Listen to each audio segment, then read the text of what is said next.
আজকে আমি ঋণ খেলাপি নিয়ে আলোচনা করব।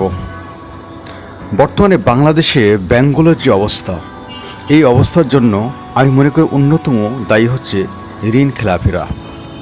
কারণ তারা রাজনৈতিক ছত্রছায়ায় এসে ঋণ ঋণ করে, বিভিন্ন ব্যাংক থেকে তারা প্রচুর পরিমাণ টাকা ঋণ করে।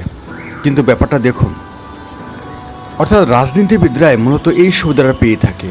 তারা ব্যাংক থেকে প্রচুর ঋণ করে এবং পরবর্তীতে সেই ঋণটা পরিশোধ করে না। এর ফলে এই ব্যাংকের যে তারল্য মান, এটা আস্তে আস্তে ডাউন হয়ে যায়।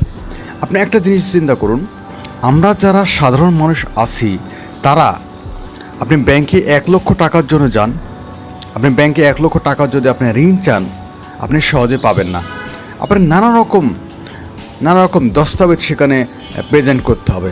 এরপরেও আপনি পাবেন কি পাবেন না আপনি নিজেও জানেন না।